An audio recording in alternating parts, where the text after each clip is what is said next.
So students, let us see some characters of amphibian. So they are the first cold-blooded vertebrates to, from the evolution point of view, that came to land. So mostly 3,000 species of amphibians are there all over the world.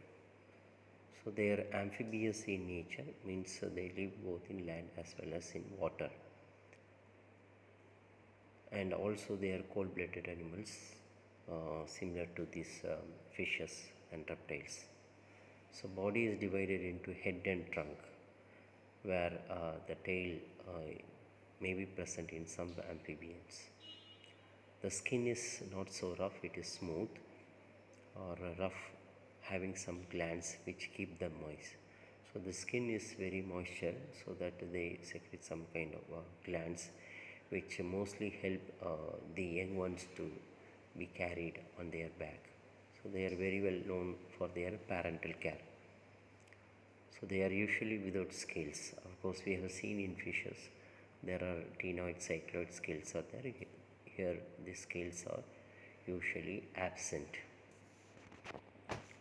So based on some of the characters, there are three groups of frog, or three order, like Nura, Urodella, as well as Apoda, limbless amphibians are there. So these are the three groups of order where we are seeing the different kind of frogs.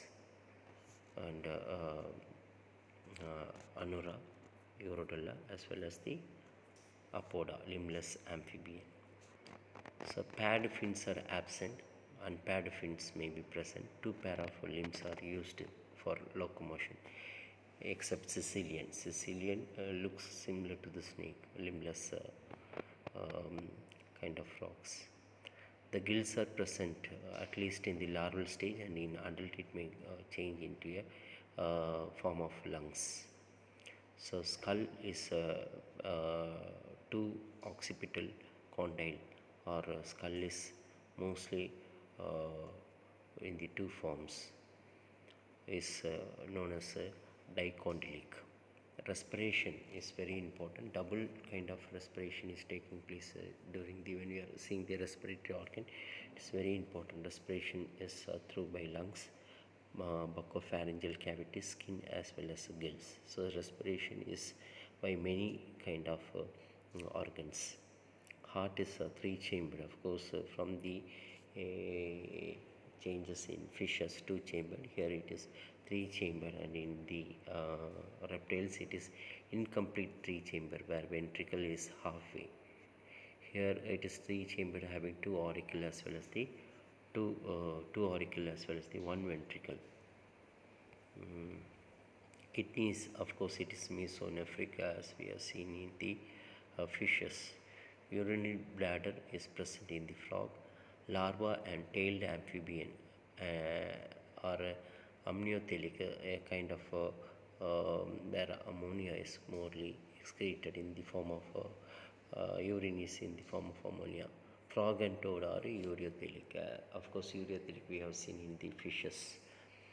Alimentary canal, urinary and reproductive tract open into a common chamber called cloaca, which open outside through cloacal aperture. A very important aspects in the frog, cloacal aperture.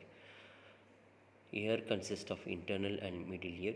Tympanum covers the middle ear. Eyes have eyelids, of course, a very good eyelids. Nictitating membrane is the membrane which can be closed very well. The eyes can be closed very well during the moisture or when they are in the water. 10 pair of cranial nerves are present, of course, similar to the fishes. 10 pair of cranial nerves. Lateral line system is found during their development. Of course, lateral line system is also developed, where it may be adjusted to the kind of environment. So it is not so much well developed. It is developed in some sense. It is very much well developed in the fishes. So fertilization is external. Totally, it is external. However, in some species, they are internal.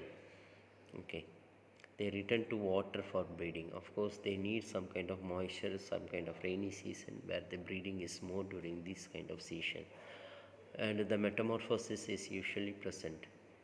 So a fish-like larva, a tadpole is present. A fish-like larva is seen in the water area. So that tadpole is present in this kind of breeding time.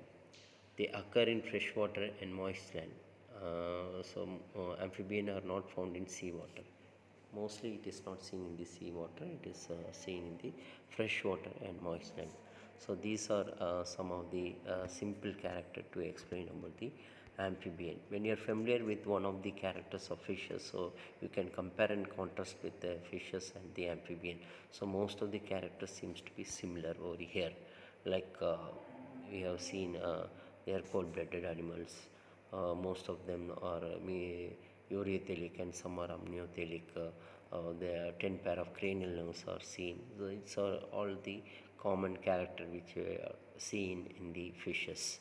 Of course, hope this character is very fine for you, and I think this much is enough for you to understand the character between amphibous and amphibian. So, of course, this classification will be dealt with later according to the Anura, Urodela, and Apoda. To know the changes, I have shown the picture. So, nothing more to say. Thank you.